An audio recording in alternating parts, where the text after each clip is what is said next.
Top shot again. Shamar Springer takes the West Indies under-19s into the final. ইতিহাস গড়া হলো না tiger যুবাদের। অনূর্ধ্ব 19 বিশ্বকাপে সেমিফাইনালে ওয়েস্ট ইন্ডিজের কাছে 3 উইকেটের হার। আসলে টসটা জিতে আমরা ব্যাটিংটা না নিলেও পারতাম। এক্সপেকটেশন ছিল ওটা ফাইনালে খেলার জন্য, বাট আমাদের নবীনা যেহেতু চলে আসছে এটাই আমাদের কাছে অনেক পাওয়া। মনে হয় যে আমাদের দর্শকের চাপটা তারা নিতে পারে নাই। আসলে আমরা হেরে যাইনি, এটা বললে ভুল হবে, আমরা জিতে গেছি। টস জিতে ব্যাটিংয়ের সিদ্ধান্তকে ভুল হিসেবে দেখছেন সাবেক অধিনায়ক দুর্জয়। আমি পার্সোনালি ফিল করি যে আমরা একজন spinner, left arm spinner specially miss করেছি। আর একটা জিনিস যে আজকে যেই কন্ডিশন ছিল, আমরা হয়তো টসে জেতার পর আগে ফিল্ডিং করতে পারতাম। দেখছিলেন প্রধান শিরোনাম। সন্ধ্যার সময় সঙ্গে আছি আমি হাফসাতুন্নেসা এবং আমি সাজিদ রাজু। এবার অন্যান্য শীর্ষ সংবাদ। সাবেক ব্রিটিশ হাই কমিশনার আনোয়ার চৌধুরীর ওপর গ্রেনেড হামলা মামলায় মুফতি হান্নান সহ 3 জনের ফাঁসির আদেশ হাইকোর্টে বহাল, 2 জনের যাবজ্জীবন। বিএনপি জামাতের নাশকতা সাহসিকতার সঙ্গে মোকাবেলা করেছে আনসার ও গ্রাম প্রতিরক্ষা বাহিনী, বললেন প্রধানমন্ত্রী। এই বাহিনীকে আরও আধুনিক করে গড়ে তোলার ঘোষণা। ইউনিয়ন পরিষদ নির্বাচনের তফসিল ঘোষণা। 6 ধাপে নির্বাচন অনুষ্ঠিত হবে। প্রথম ধাপে নির্বাচন 22 মার্চ। মনোনয়নপত্র জমা দেওয়ার শেষ তারিখ 22 ফেব্রুয়ারি। বিচারপতিদের জন্য সুনির্দিষ্ট আচরণবিধি থাকা দরকার, মন্তব্য আইনমন্ত্রীর। বললেন, অবসরের পর সরকারি সুযোগ ত্যাগ করেই বিচারপতিদের আইন পেশায় আসা উচিত। এবং 4 বছরেও উদ্ঘাটিত হয়নি সাংবাদিক দম্পতি সাগর রুনির হত্যা রহস্য। তদন্ত প্রতিবেদন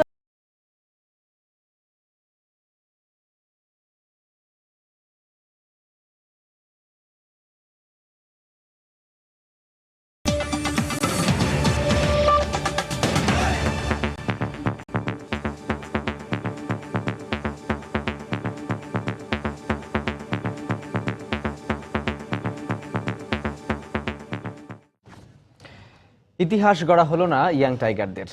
বাংলাদেশকে 3 উইকেটে হারিয়ে অনূর্ধ্ব 19 বিশ্বকাপের ফাইনালে উঠল ওয়েস্ট ইন্ডিজ। মিরপুর শেরেবাংলা স্টেডিয়ামে টস জিতে আগে ব্যাট করে সবকটি উইকেট হারিয়ে 226 রান সংগ্রহ করে টাইগার যুবারা। লক্ষ্য তাড়া করতে নেমে 7 উইকেট হারিয়ে জয় নিশ্চিত করে ক্যারিবীয়রা। শিরোপা লড়াইয়ে 14 ফেব্রুয়ারি ফাইনালে ভারতের মুখোমুখি হবে ওয়েস্ট ইন্ডিজ। ওপেনার পোপের এমন সহজ ক্যাচ আর ব্যক্তিগত 15 রানে স্প্রিঙ্গারের এই ক্যাচটি যদি নিতে পারতেন বাংলাদেশের ফিল্ডাররা, তাহলে হয়তো ইতিহাসের পাতায় ভিন্ন গল্প লিখতে পারত মিরাজের দল। কিন্তু কি করার থাকে ভাগ্য সহায় না থাকলে। মিরপুরে কুয়াশার সুবিধাটা নিল না বাংলাদেশ। টস ভাগ্যে জয়ী হয়েও ব্যাটিংয়ে নামলে কুয়াশার সুবিধাটা পুরো আদায় করে নেয় ক্যারিবীয়রা। শুরুতেই বেকায়দায় স্বাগতিকরা। দলীয় 10 রানে খেপে ওঠার আগেই পিনাক ফেরেন কোনো রান না করেই। দলীয় 27 রানে সাইফও বিদায়ের মিছিলে। স্পটলাইট তখন আসরে অন্যতম সফল নাজমুল হোসেন শান্তর দিকে, কিন্তু প্রত্যাশা মেটাতে পারেনি শান্ত। ফিরেছেন 11 রান করে। উইকেটে সেট হয়েও জয়রাজের এমন আউট কষ্ট দিয়েছে বাংলাদেশিদের। 35 রানে তার ফেরার পর দারুণ খেলতে থাকা জাকির 24 রানে সাজঘরে ফিরলে 113 রানে 5 উইকেট হারিয়ে ভীষণ চাপে পড়ে বাংলাদেশ। স্নায়ুচাপ আর রোমাঞ্চকর এই ম্যাচে উইকেট আগলে তখনও ছিলেন দলের নয়নমণি মেহেদী হাসান মিরাজ। মাটি কামড়ে বুক চিতিয়ে লড়েছেন। নিজের ব্যক্তিগত অর্জনে টুর্নামেন্টে হাঁকিয়েছেন তৃতীয় 50। সাইফুদ্দিনের সাথে মহামূল্যবান 85 রানের জুটি গড়ে 60 রানে মিরাজের আউটের পরপরই 38 রানের ইনিংস খেলে ফেরেন সাইফুদ্দিন। এরপর বালির বাঁধের মতো ভেঙে পড়ে যুবাদের ব্যাটিং লাইন আপ। তাই দলীয় স্কোর 250 নয়, থামে 226-এ। বাংলাদেশের বিপক্ষে 150 রান তাড়া করে কখনোই জেতেনি ক্যারিবীয়রা। সেখানে 227 রান বড় লক্ষ্যই হওয়ার কথা। কিন্তু পোপের সদর্প ব্যাটিং ভবিষ্যৎবাণী দেয় তার জুনিয়র ক্রিস গেইল হয়ে ওঠার। তার এই ঝড় থামান অধিনায়ক মিরাজ। ইমলাককে 14 রানে ফেরানোর পর 38 রান করা ভয়ানক পোপকে বাড়ি ফেরান মিরাজ। এরপর হেটমেয়ার ও কার্টির 62 রানের জুটি ভাঙেন শাওন। কার্টি আউট হন 22 রানে। এরপর বাধার দেয়াল হয়ে ওঠা অধিনায়ক হেটমেয়ারকে 60 রানে প্যাভিলিয়নে পাঠান সাইফুদ্দিন। এরপর 1 ওভারে গলি আর পলের উইকেট তুলে নিয়ে ম্যাচ জমিয়ে তোলে বাংলার যুবারা। কিন্তু শেষ রক্ষা হয়নি। একবার জীবন পাওয়া ম্যাচ সেরা স্প্রিঙ্গারের 62 রানে স্বপ্ন ভাঙে বাংলাদেশের।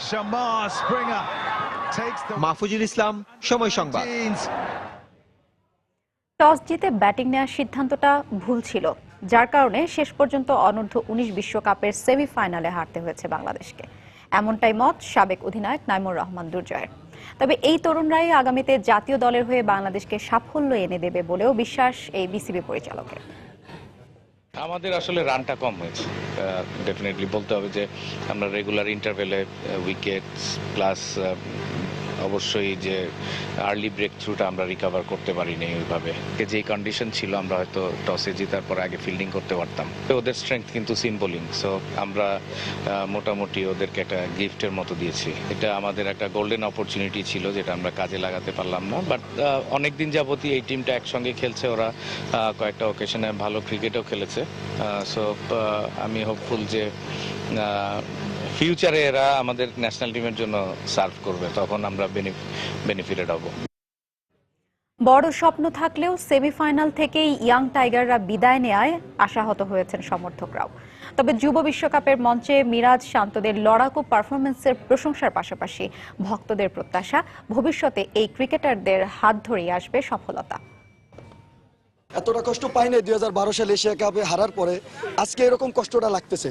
মানে ভিতর থেকে অনুভব করতেছি যে আমাদের ক্রিকেট এই টিমটা নিয়ে আমাদের অনেক আশা ছিল। সকালবেলা কুয়াশাচ্ছন্ন ছিল মাঠ, তখন আমাদের আসলে টসটা জিতে আমরা ব্যাটিংটা না নিলেও পারতাম। অনেক ভালো খেলছে, তো ভবিষ্যতে আমরা এদের কাছে এটুকু আশা করব যে এরা দেশের জন্য কিছু একটা ভালো কিছু করে যাবে এবং দেশের নাম বাইরে আরো ছড়াই দিয়ে যাবে আর কি। সাবেক ব্রিটিশ হাই কমিশনার আনোয়ার চৌধুরীর উপর গ্রেনেড হামলা মামলায় হরকাতুল জিহাদ নেতা মুফতি হান্নান সহ 3 জনের ফাঁসির আদেশ বহাল রেখেছেন আপিল বিভাগ। অপর 2 আসামির যাবজ্জীবন সাজা বহাল রাখা হয়েছে। আজ আসামি পক্ষের খালাসের আবেদন খারিজ করে দিয়ে এই রায় দেন আদালত। রাষ্ট্রপক্ষের আইনজীবী জানিয়েছেন, এখন রায় কার্যকরে আর কোনো বাধা নেই।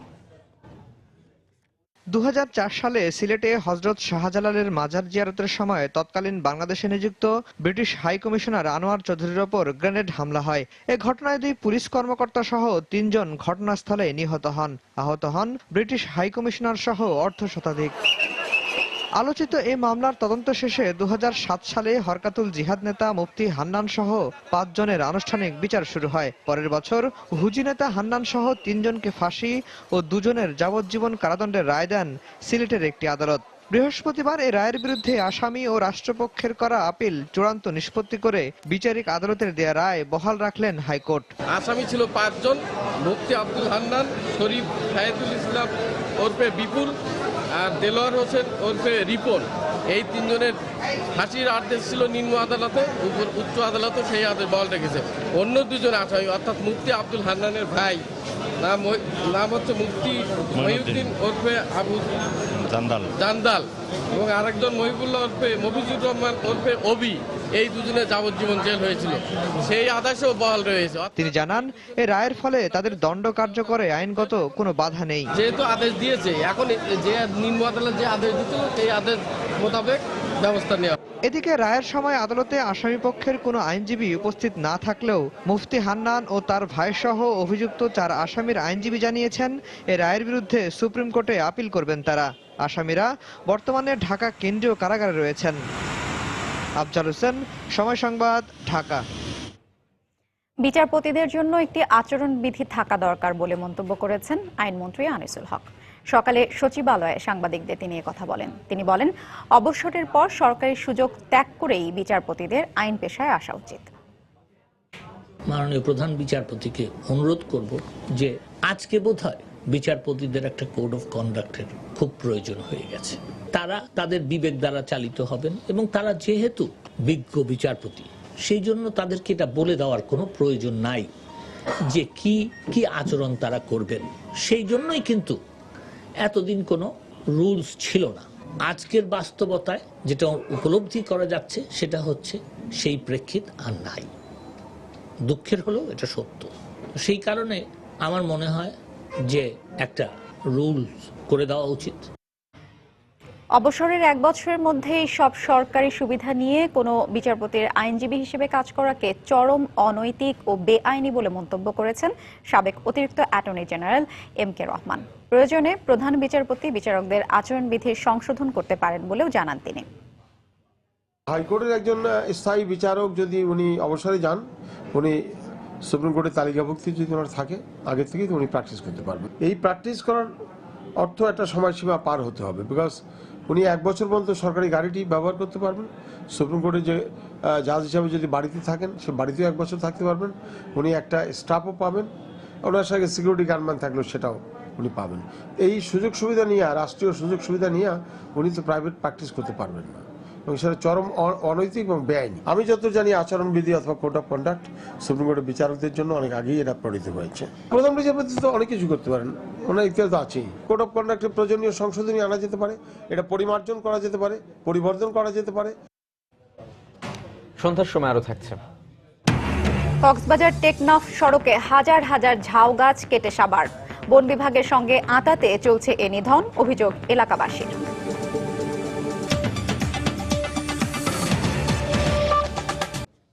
প্রধানমন্ত্রী শেখ হাসিনা বলেছেন, বিএনপি জামাতের নাশকতার সময় রেলের পাশাপাশি রাস্তায় টহল দিয়ে দেশের মানুষের জান মাল রক্ষা করেছে আনসার ও গ্রাম প্রতিরক্ষা বাহিনী। দুপুরে গাজীপুরের শফিপুরে আনসার ও গ্রাম প্রতিরক্ষা বাহিনীর ৩৬তম জাতীয় সম্মেলনে বক্তব্য রাখেন প্রধানমন্ত্রী। তিনি বলেন, স্বাধীনতা আন্দোলন সহ দেশের যে কোনো বিপর্যয়ে এই বাহিনী তাৎপর্যপূর্ণ ভূমিকা রেখেছে। আগামীতে এই বাহিনীকে আরও আধুনিক করে গড়ে তোলার ঘোষণা দেন প্রধানমন্ত্রী। বাংলাদেশের প্রান্তিক মানুষের নিরাপত্তা ও প্রতিরক্ষায় কাজ করেন আনসার ও গ্রাম প্রতিরক্ষা বাহিনীর সদস্যরা। মুক্তিযুদ্ধের সময় গৌরব উজ্জ্বল ভূমিকা পালন করা এই বাহিনী আইন শৃঙ্খলা রক্ষা এবং দেশের আর্থসামাজিক উন্নয়নে ভূমিকা রাখায় অর্জন করেছে সম্মানসূচক জাতীয় পতাকা। গাজীপুরের শফিপুরে আনসার ও ভিডিপি একাডেমিতে বাহিনীর ৩৬তম জাতীয় সমাবেশে প্রধানমন্ত্রী বলেন, বাংলাদেশের স্বাধীনতা সংগ্রামের সঙ্গে জড়িয়ে আছে এই বাহিনীর নাম। তিনি বলেন, জাতির যে কোনো প্রয়োজনে পাশে দাঁড়িয়েছে তারা। 2014-15 সালে যখন বিএনপি জামাত সারা বাংলাদেশে আগুন দিয়ে মানুষ পুড়িয়ে হত্যা করছিল, বাস, ট্রাক, গাড়ি, রেল সহ এমনকি প্রাইভেট কার, সিএনজি, রিক্সা, অটোরিক্সা, কোনো কিছুই তাদের সে আক্রমণ থেকে রক্ষা পাচ্ছিল না। সেই সময় অপারেশন রেল রক্ষা ছাড়াও মহাসড়কে নাশকতা ঠেকাতে আনসার বাহিনীর ভূমিকা প্রশংসিত, কারণ তারা তখন অত্যন্ত গুরুত্বপূর্ণ ভূমিকা রেখেছিলেন। এ সময় অর্থনৈতিক এবং সামাজিক সূচকে বাংলাদেশের অগ্রগতির কথাও তুলে ধরেন প্রধানমন্ত্রী। আর এ বাহিনীকে আহ্বান জানান দেশের উন্নয়নে অংশীদার হতে। এ দায়িত্ব পালনে আপনারা সততা, নিষ্ঠা, আন্তরিকতা ও সাহসের সাথে কাজ করে যাবেন। সকলের সহযোগিতায় ইনশাআল্লাহ 2021 সালের মধ্যে বাংলাদেশ মধ্য আয়ের দেশে উন্নীত হবে। 2041 সালের মধ্যে বাংলাদেশকে আমরা উন্নত সমৃদ্ধ দেশ হিসেবে প্রতিষ্ঠা করতে চাই। আইন শৃঙ্খলা রক্ষায় সাহসিকতাপূর্ণ অবদান এবং জনসাধারণের সেবায় বিশেষ অবদান রাখায় এবছর ৭৯ আনসার সদস্যকে পদক তুলে দেন প্রধানমন্ত্রী শেখ হাসিনা। শাহ আলী জয়, সময় সংবাদ, শফিপুর, গাজীপুর। বিএনপি চেয়ারপারসন বেগম খালেদা জিয়ার সঙ্গে বৈঠক করেছেন ইউরোপীয় পার্লামেন্টের প্রতিনিধি দল। বিকেলে বেগম জিয়ার গুলশানের রাজনৈতিক কার্যালয়ে এই বৈঠক অনুষ্ঠিত হয়। ইউরোপীয় পার্লামেন্টের সদস্য ও দক্ষিণ এশীয় বিষয়ক প্রতিনিধি দলের চেয়ারপারসন জিন ল্যাম্পার্ডের নেতৃত্বে ৯ সদস্যের একটি প্রতিনিধি দল দেখা করেন বেগম জিয়ার সঙ্গে। বৈঠকে দেশের বর্তমান রাজনৈতিক অবস্থা সহ সমসাময়িক বিভিন্ন গুরুত্বপূর্ণ বিষয় নিয়ে বিস্তারিত আলোচনা করা হয়। বিএনপির ভারপ্রাপ্ত মহাসচিব মির্জা ফখরুল ইসলাম আলমগীর, স্থায়ী কমিটির সদস্য ডক্টর মঈন খান ছাড়াও বৈঠকে দলটির শীর্ষ নেতারা উপস্থিত ছিলেন।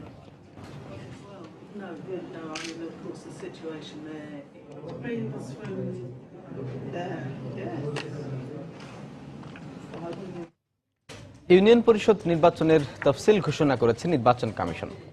দুপুরে নির্বাচন কমিশনার মোহাম্মদ শাহনেওয়াজ এই তারিখ ঘোষণা করেন।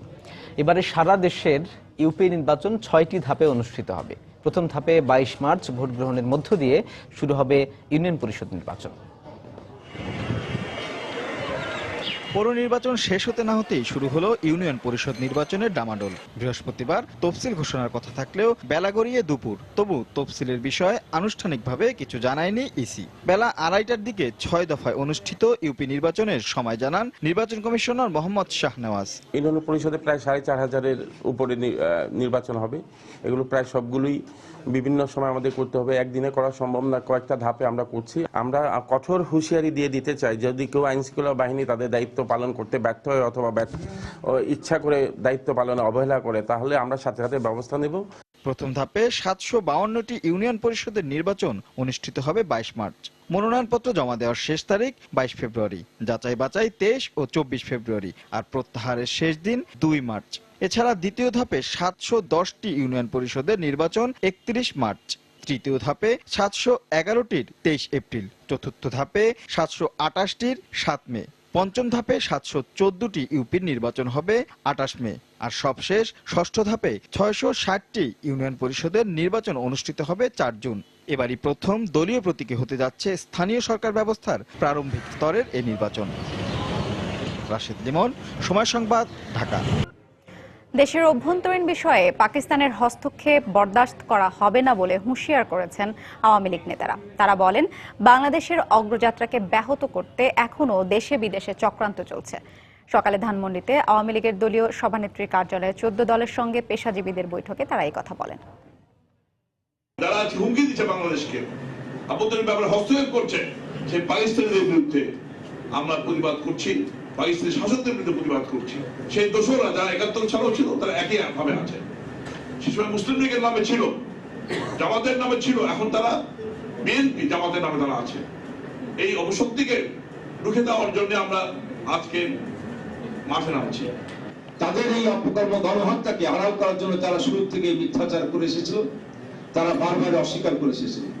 আমাদের স্বাধীনতা সার্বভৌমত্বের স্বার্থে বিদেশি একটা রাষ্ট্রে স্বাধীন বাংলাদেশের হস্তক্ষেপ এটা বরদাস্ত করা যায় না, আমরা বরদাস্ত করব না। আজকে বাংলাদেশের প্রত্যেকটা মানুষকে এই ব্যাপারে সচেতন হিসেবে রাজপথে নেমে আসতে হবে। চেয়ারপারসন ও সিনিয়র ভাইস চেয়ারম্যান নির্বাচনের জন্য বিএনপির গঠনতন্ত্র সংশোধনের অনুমোদন দিয়েছেন বেগম খালেদা জিয়া। গত রাতে দলের স্থায়ী কমিটির বৈঠকে এই অনুমোদন দেওয়া হয় বলে আজ সকালে নয়াপল্টনে কেন্দ্রীয় কার্যালয়ে এক সংবাদ সম্মেলনে জানান ভারপ্রাপ্ত মহাসচিব মির্জা ফখরুল। বেগম জিয়াকে রাজনীতি থেকে সরিয়ে দেওয়ার জন্যই তার বিরুদ্ধে রাষ্ট্রদ্রোহ মামলা করা হয়েছে বলে মন্তব্য করেন তিনি। দেশনেত্রী বেগম খালেদা জিয়ার বিরুদ্ধে এই মামলা দায়ের করে তাকে রাজনীতি থেকে দূরে সরিয়ে দেওয়ার আরেকটি হীন চক্রান্ত বলে এই সভা মনে করেছে। জাতীয় স্থায়ী কমিটির সভায় সর্বসম্মতিক্রমে দলের চেয়ারপারসন নির্বাচনের সাথে দলের সিনিয়র ভাইস চেয়ারম্যান পদে নির্বাচনের লক্ষ্যে দলীয় গঠনতন্ত্রের প্রয়োজনীয় সংশোধনী করার জন্য দলের চেয়ারপারসনকে অনুরোধ করা হয়। স্থায়ী কমিটির সুপারিশের প্রেক্ষিতে দলের চেয়ারপারসন দলের গঠনতন্ত্রের 19 ক ধারায় প্রয়োজনীয় সংশোধনী অনুমোদন করেছেন। সন্ধ্যার সময় আরো থাকছে। এসএ গেমসে নেপালকে 2-1 গোলে হারিয়ে গ্রুপ চ্যাম্পিয়ন বাংলাদেশ সেমিফাইনালের প্রতিপক্ষ ভারত।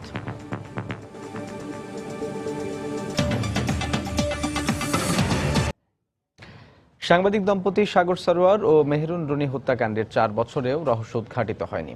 দফায় দফায় আদালতে তদন্ত প্রতিবেদন জমা দেওয়ার তারিখ পরিবর্তন আর সন্দেহভাজনদের জিজ্ঞাসাবাদ ছাড়া কোনো অগ্রগতি হয়নি আলোচিত এই মামলার। প্রিয়জন হারিয়ে বিচারের আশায় বুক বেঁধে থাকা স্বজনদের অপেক্ষা ছাড়া এখন যেন আর কিছুই করার নেই। বিস্তারিত তানিন মেহেদির রিপোর্টে।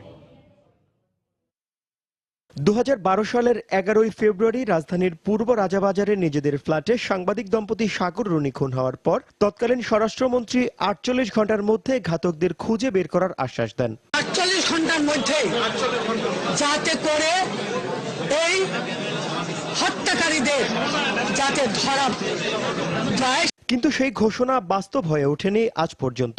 ঘাতকদের খুঁজে বের করা নিয়ে সরকারের উচ্চ পর্যায় থেকে বারবার আশ্বাস আর সান্ত্বনা নিয়ে এখনো আশায় বুক বেঁধে আছেন দুজনের পরিবারের সদস্যরা। আমাদের কাছে যেটা মনে হয়েছে মামলাটা ধামাচাপা দেওয়া হয়েছে। মামলা তদন্তকারী কর্মকর্তা যে পরিবর্তন হয়েছে সেটা কিন্তু আমি জানতে পেরেছি অনেকদিন পর, তাও সেটা অন্য গণমাধ্যমের মাধ্যমে জানতে পেরেছি। এখন পর্যন্ত আমি অন্ধকারে, আমার ইভেন আমার সন্তানের কবরটা পর্যন্ত আমি জিয়ারত করতে যাইনি। আমি কথা দিয়েছিলাম খুনিকে না দেখে আমি তোর কবরে যাব না, তোর কবর ওই দিনই জিয়ারত করবো যেদিন তোর খুনের বিচার পাবো সেদিনই যাব। আদালতের এক সূত্র অনুযায়ী আলোচিত এই হত্যাকাণ্ডের জন্য শতাধিক ব্যক্তিকে জিজ্ঞাসাবাদ করেছে তদন্তকারী সংস্থা। আর মামলার তদন্ত কর্মকর্তা এখন পর্যন্ত 4 বার পরিবর্তন হয়েছেন। হত্যা মামলায় গ্রেফতার হওয়া 8 জনের মধ্যে 5 জনই এখন জামিনে আছেন। সাগররুনি হত্যার বিচারের দাবিতে দেশের সাংবাদিক সংগঠনগুলো প্রথম দিকে সক্রিয়ভাবে রাজপথে আন্দোলন সংগ্রামে থাকলেও এখন তা অনেকটাই ঝিমিয়ে গেছে। আর এ ব্যাপারে জানতে চাইলে এই সাংবাদিক নেতা জানালেন, অপরাধী শনাক্ত না হওয়ায় অন্যদের মতো হতাশ তারাও। হয়তো পথের আন্দোলনটা একটু কমেছে, কারণ বিভিন্ন সময়ে আন্দোলনের কতগুলি পর্যায়ে তো আমরা অতিক্রম করি। আন্দোলন, মাঠে আন্দোলন হয়, কর্মসূচি থাকে, মানববন্ধন থাকে, মিছিল থাকে, কর্মবিরতি থাকে। আমরা সবগুলি সাগররুনির ব্যাপারে করেছি। সাগররুনি হত্যাকাণ্ডের যদি বিচার না হয়, রহস্য যদি উন্মোচিত না হয়, তাহলে দেশে এবং দেশের বাইরে এমন একটা ভাবমূর্তি তৈরি হয় যে বাংলাদেশের সাংবাদিক খুন করে ফেললে পরে কারো বিচার হয় না। শুরুতে মামলার তদন্তভার পুলিশের হাতে থাকলেও পরবর্তীতে উচ্চ আদালতের নির্দেশে আলোচিত এই মামলার তদন্তভার দেয়া হয় র্যাবের হাতে। যদিও ঘটনার 4 বছর পার হলো, মামলার তদন্তে কতটুকু অগ্রগতি হয়েছে সে বিষয়ে জানতে চাইলে র্যাবের সঙ্গে একাধিকবার যোগাযোগ করার পরেও র্যাবের পক্ষ থেকে কোনো কিছু জানাতে রাজি হননি তারা। তানিন মেহেদি, সময় সংবাদ, ঢাকা। 1 মাসের মধ্যে সাংবাদিক দম্পতি সাগর সরোয়ার ও মেহেরুন রুনির তদন্ত রিপোর্ট প্রকাশ না করা হলে আন্দোলনে যাওয়ার ঘোষণা দিয়েছেন সাংবাদিক নেতারা।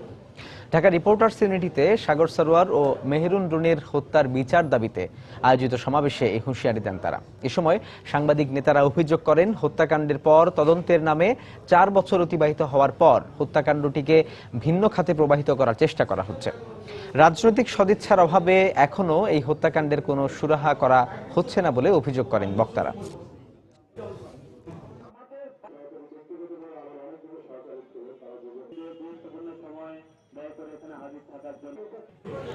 গত 1 মাসে কক্সবাজার টেকনাফ সড়কে কয়েক হাজার ঝাউ গাছ কেটে ফেলেছে একটি চক্র। এলাকাবাসী ও পরিবেশ সংশ্লিষ্টদের অভিযোগ, জায়গা দখল করতেই কেটে ফেলা হচ্ছে গাছ। এ কাজে খোদ বন বিভাগের লোকজন জড়িত বলে অভিযোগ তাদের। তবে বন বিভাগের দায়িত্বরত কর্মকর্তা এ ব্যাপারে কথা বলতে রাজি হননি। মোহাম্মদ ফরাজের ছবি ও সুজাউদ্দিন রুবেলের পাঠানো তথ্য নিয়ে ডেস্ক রিপোর্ট। এখানে ছিল সারি সারি বৃক্ষরাজি, কিন্তু এখন তার অস্তিত্ব জানান দিচ্ছে শুধুই কাটা গাছের চিহ্ন। কক্সবাজার মেরিন ড্রাইভ সড়কের জাহাজপুরা থেকে শিলখালি পর্যন্ত দীর্ঘ 2.5 কিলোমিটার এলাকার 50,000-এর বেশি গাছ কেটে নেওয়া হয়েছে। প্রাকৃতিক দুর্যোগের হাত থেকে উপকূলকে রক্ষা করতে 2006-07 অর্থ বছরে কক্সবাজারের টেকনাফ উপকূলের জাহাজপুরা থেকে শামলাপুর পর্যন্ত প্রায় 80 হেক্টর জায়গা জুড়ে লাগানো হয় 5 লাখের মতো ঝাউ গাছ। গেল কয়েক বছরে মাথা তুলে দাঁড়িয়েছিল দৃষ্টিনন্দন এ বৃক্ষরাজি। স্থানীয়দের অভিযোগ, বন বিভাগের লোকজনের যোগ সাজসে একটি সংঘবদ্ধ চক্র গাছ কাটছে। দিনের মধ্যে এবং নিয়ে যায়, ঠিক আছে, আমরা কেউ বাধা দিলে আমাদেরকে মেরে ফেলার হুমকি দিই। যারা গাছ কাটে নিয়ে যায় এরার থেকে টাকা খায়, আমার জন্য মামলা করে দিছে ফরেস্ট মুন্সি। উনারে আমরা ইনফরমেশন দিয়ে গাছ দেখাই দিছি, দেখাই দিয়ে 500 টাকা 200 টাকা খাই চলে যাই। এখানে এই বাগানে 50,000 গাছ থাকে, এখন 40,000-এর মধ্যে কাটা হয়েছে। বন বিভাগের সহযোগিতায় প্রভাবশালীরা সৈকতের জায়গা দখলের জন্যই ঝাউবিথি নিধনযজ্ঞ চালাচ্ছে বলে দাবি বন ও পরিবেশ সংরক্ষণ পরিষদের এ নেতার। চিহ্নিত ভূমিদস্যুরা এই ঝাউ গাছগুলো প্রতিনিয়ত কেটে ফেলতেছে। এখানকার বন বিভাগের কর্মকর্তারা দেখেও না দেখার ভান করে ইনডাইরেক্টলি তাদেরকে সহায়তা করছে। এ ব্যাপারে গত কয়েকদিন ধরে উপকূলীয় বন বিভাগ সহকারী বন সংরক্ষকের সঙ্গে যোগাযোগ করা হলেও ক্যামেরার সামনে কথা বলতে নারাজ। তবে অব্যাহত গাছ কাটার কথা স্বীকার করলেন শিলখালী বিটের দায়িত্বরত বন প্রহরী। গাছ কাছিডার ওরা হলো ডাকাত, চোর, ইয়াবা খায়, ইয়াবা খাইয়া ওরা ওখানে থাকে আর ওই ইয়াবা খাইয়া এগুলি গাছটি কাটে। পুলিশ নিয়ে আমরা ডিউটি করছি, অভিযান চলাইছি এলাকায়। এর আগে 2011 সালে টেকনাফের খড়ের মুখ এলাকায় 30,000 গাছ কাটার ঘটনায় 87 জনের বিরুদ্ধে মামলা হয়েছিল। তবে কারো বিরুদ্ধেই ব্যবস্থা নেওয়া হয়নি। সময় সংবাদ, কক্সবাজার। যশোরে সরকারি বেসরকারি ব্যাংকগুলো কয়েন নিচ্ছে না বলে অভিযোগ করেছেন বেকারি ব্যবসায়ীরা। দুপুরে শহরের সোনালী ব্যাংক কর্পোরেট শাখার সামনে কয়েন ফেলে প্রতিবাদ জানিয়েছেন তারা। বেকারি মালিক সমিতি জানায়, ইতিমধ্যে তাদের কাছে 1 টাকা, 2 টাকা ও 5 টাকার বিপুল পরিমাণ কয়েন জমা পড়েছে। এই কয়েনের কোনো গতি করা না গেলে তাদের সব বেকারি বন্ধ হয়ে যাবে বলেও জানান তারা।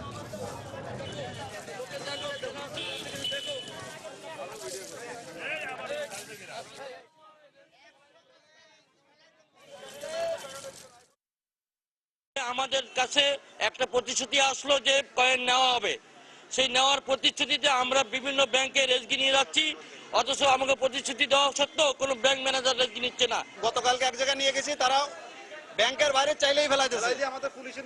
আমাদের পার্টিদের যে পুঁজি আছে তার ম্যাক্সিমাম পুঁজি এই কয়েলের ভিতরে আপনার ব্লক হয়ে আছে, ঠিক আছে, যার কারণে আমাদের এই প্রতিবাদ করা ছাড়া আর দ্বিতীয় কোনো রাস্তা নাই।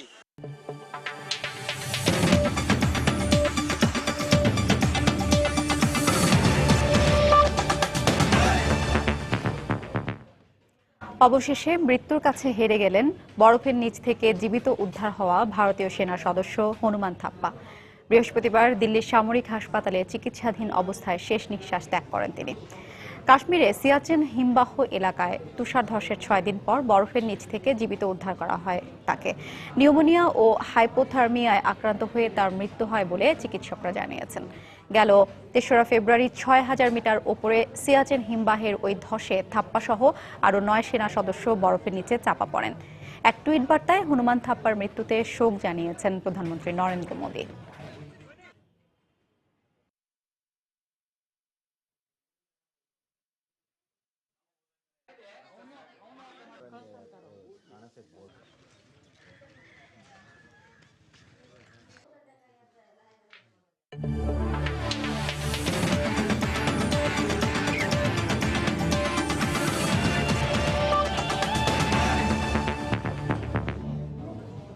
এসএ গেমসের এবারের আসরে বি গ্রুপে নিজেদের দ্বিতীয় ম্যাচে জয় পেয়েছে বাংলাদেশ।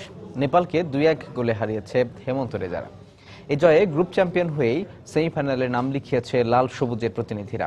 বাংলাদেশের হয়ে ম্যাচে গোল করেছেন রায়হান ও জীবন। সেমিফাইনালে বাংলাদেশের প্রতিপক্ষ এই গ্রুপের রানার্স আপ ভারত। সেমির টিকিট নিশ্চিত করা আর মান বাঁচানো দুটো কাজই করতে হবে বাংলাদেশকে। সে লক্ষ্যেই এসএ গেমসের এবারের আসরে নেপালের বিপক্ষে মাঠে নামে বাংলাদেশ।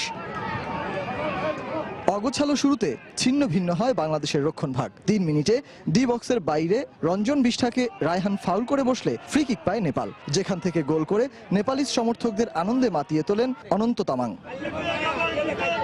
এরপর বিমল, বিরাজ আর নবযুগ শ্রেষ্ঠারা দারুণ কিছু সুযোগ মিস করায় এগিয়ে যেতে পারেনি রাজু কাজী সাখিয়ার শিষ্যরা। সুযোগ তৈরি করেছিল বাংলাদেশও। 38 মিনিটে ফাহাদ ও সোহেল রানা আর পরে জীবনও গোল মিস করলে দুর্ভাবনার ভাঁজ পড়ে বাংলাদেশের কোচের কপালে। তবে 40 মিনিটে কাঙ্ক্ষিত গোলের দেখা পায় লাল সবুজের দল। জীবনের পাস থেকে তৈরি করা বলকে কাজে লাগিয়ে বাংলাদেশের হয়ে ম্যাচে সমতা আনেন রায়হান। এর 5 মিনিট পরই আবারও নেপালিজদের সীমানায় হানা বাংলাদেশের। সোহেল হেমন্তদের বানিয়ে দেয়া বলকে কাজে লাগিয়ে মরেনো বাহিনীকে 2-1 গোলের লিড উপহার দেন জীবন। বিরতির পর 54 মিনিটে আরও এগিয়ে যাওয়ার সুযোগ পেয়েছিল বাংলাদেশ। জীবন নেপালের গোলরক্ষককে একা পেয়েও কাজে লাগাতে পারেননি। আর 60 মিনিটে জামালের ফ্রি কিক পোস্টে লেগে ফিরে এলে আক্ষেপ আরও বাড়ে বাংলাদেশের সমর্থকদের। 66 মিনিটে শাহেদের অতিরিক্ত স্বার্থপরতায় আরও একটি সুযোগ হারায় বাংলাদেশ। শেষ পর্যন্ত ওই 2-1 গোলের জয় নিয়ে গ্রুপ চ্যাম্পিয়ন হয়ে সেমিফাইনালে নাম লেখায় রায়হান সোহেলরা, যেখানে তাদের প্রতিপক্ষ স্বাগতিক ভারত। সব বিতর্ককে পেছনে ফেলে অবশেষে প্রশান্তির জয় পেল বাংলাদেশ। নেপালকে 2-1 গোলে হারিয়ে ভুটানের বিপক্ষে ড্র করার কষ্ট আপাতত ঘুচে গেছে তাদের। এবার লক্ষ্য সেমিফাইনাল। ভারতের আসামের গৌহাটি থেকে সজল মিত্র, রিচার্ড, সময় সংবাদ। সন্ধ্যার সময় পর্যায়ে শীর্ষ সংবাদ জানিয়ে দিচ্ছি আরেকবার। সাবেক ব্রিটিশ হাই কমিশনার আনোয়ার চৌধুরীর ওপর গ্রেনেড হামলা মামলায় মুফতি হান্নান সহ 3 জনের ফাঁসির আদেশ হাইকোর্টে বহাল, 2 জনের যাবজ্জীবন। বিএনপি জামায়াতের নাশকতা সাহসিকতার সঙ্গে মোকাবেলা করেছে আনসার ও গ্রাম প্রতিরক্ষা বাহিনী, বললেন প্রধানমন্ত্রী। এই বাহিনীকে আরো আধুনিক করে গড়ে তোলার ঘোষণা।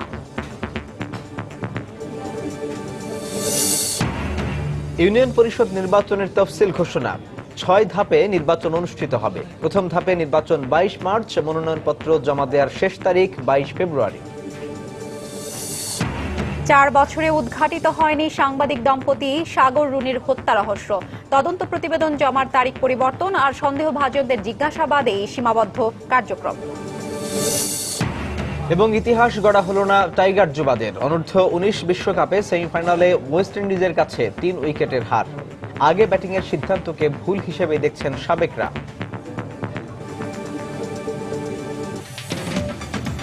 এই ছিল সন্ধ্যার সময়। যে কোনো খবর পেতে ভিজিট করুন সময়নিউজ.tv। সঙ্গে থাকুন সময়।